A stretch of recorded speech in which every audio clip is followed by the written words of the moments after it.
Hi there, I'm Caden James, and I help people live a life of abundance by getting in touch with who they truly are and living from that core so that they attract the people, the circumstances, and everything that would bring them the highest joy. So if you want to vibe really high with me, I want you to subscribe to this channel so that you can never miss one of these videos. And today we are going to dive in really deep. We're diving deep. We're doing shadow work.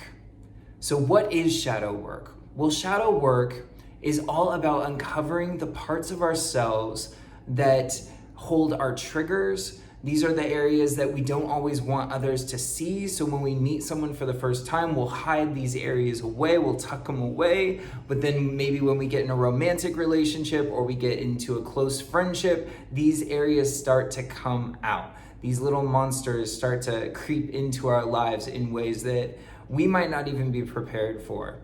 So that's why sometimes when we get in a relationship, we start to see these things come out in ourselves and we are just like terrified to see that, oh my gosh, I haven't healed this part of myself, or oh, that came from my childhood, or this came from this. You know, like we can often point out where these triggers are coming from, but it's really important to do the work where we can bring those shadows to the light so that we don't have to have these little gremlins hiding in the dark.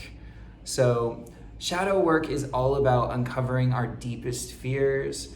It's about uncovering past trauma. So this is stuff that you might want to do with a therapist. You know, I am not a therapist. I'm a life coach, but that is very different from therapy. So if there is a heavy trauma in your past, I would highly encourage that you go to a therapist, seek out a professional.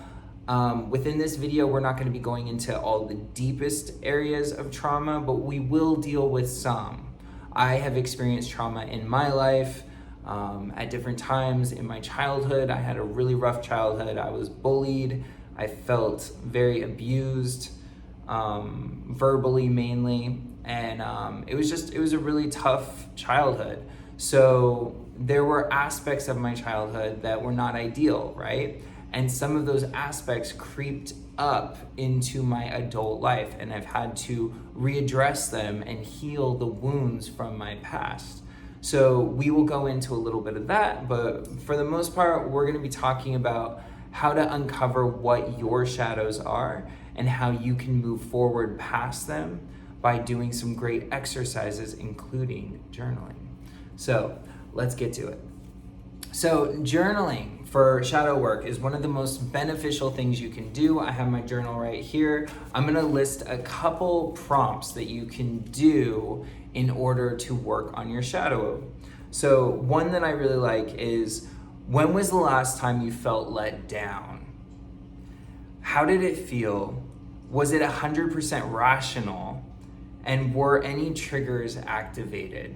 So when we think about the times where we're let down, sometimes they're not really that rational. Like somebody, you know, has to reschedule something and we feel like abandoned maybe, or we feel neglected, or we feel this heavy weight of something.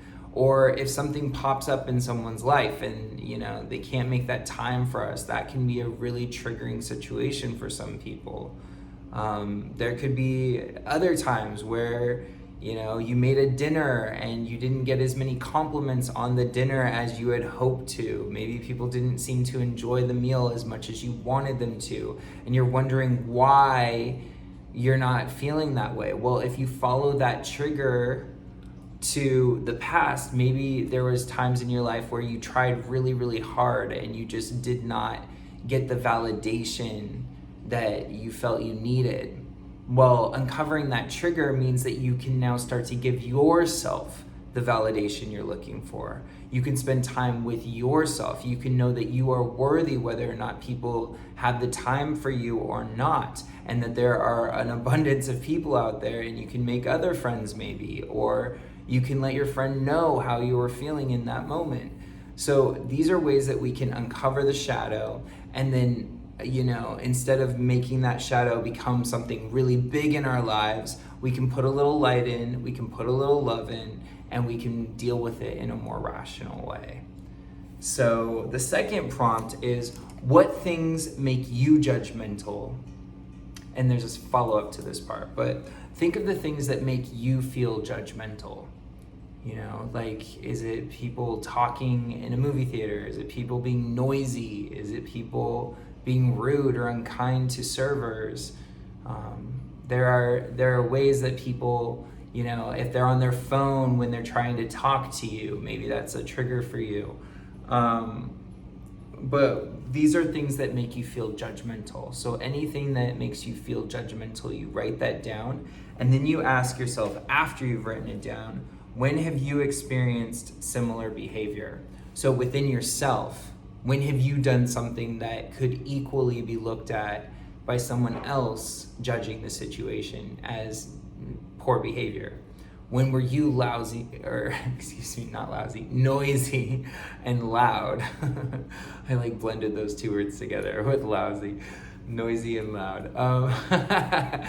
When have you experienced some of those behaviors? You know, when have you been, you know, loud, obnoxious, or when have you been on your phone when someone's trying to talk to you, or, you know, when have you left your phone on and you didn't put it on silent mode when you were in the theater or something? You know, like, you think of the times in your past when you did these things. And one thing that's really amazing that can come from this is when we start to see when we've had poor behavior in the past, we have these stories, and it makes us less judgmental of others. So if you have gone through life and you've blown some things, you've made some mistakes, you've learned, you've grown, if you have that present in your awareness and you think back on all those things that you've done, it makes it very difficult to judge anybody else, right? Because we see, oh, I've done that too. You know, maybe that person hasn't learned that lesson yet. It's not my job to police the universe, so I'm just gonna let that go. But if that person is in your life and it really is affecting you and it's something that does really upset you, you can talk about it, but you can talk about it from a place of understanding. You can come to your sister or your brother on the planet without a superiority complex, right? Because sometimes when we point out the poor behavior in others, we can do it from this lofty place, like I would never do that, you know? But when we think of the times when we have done things where other people could have judged us for that, or we have made mistakes in the past, then we come to people as peers, as understanding. You know, I've been there, I've done something very similar, but, you know, alcohol is a great one. For instance, you know, like, I've definitely had some wild nights in my past. I haven't drank for like 4 years now, but I had some wild nights in my past where I was like stumbling around, drunk, not, you know, being very, you know, thoughtful to all the people around me. I wasn't a mean drunk by any means, but when I was drunk, sometimes I was goofy and silly and just like not really, a little too lovey, and maybe some people didn't want hugs or didn't want that much affection from me. I don't know. But I just feel like in those moments, if I were to come at other people who exhibit that behavior when they're drunk, and now I'm usually the DD with all my friends, so there are times when people are drunk around me and I have to remember, like, oh, you used to do that too. So don't be too judgmental, don't be harsh on anybody. Just have fun with everyone and understand that everybody is at a different point in their journey, and some people enjoy that, and that's fine. And we just have to release that judgment. And as we release that judgment, we free ourselves from judgment as well, because our inner critic becomes kinder and more understanding and more compassionate as we show and extend that to others. We become more kind and compassionate to ourselves as well. So this is one of the really great benefits that you can get from shadow work, is just being a kinder, more loving person. And who doesn't want to be that, you know? Because when you pour your love into these shadows, they completely dissolve. The fears dissolve in the face of love. You know, the triggers dissolve. The triggers can be it takes a little bit more time because those are some wounds that are pretty deep for most of us. So it takes more time applying that love to those areas. But over time, they dissolve and they go away.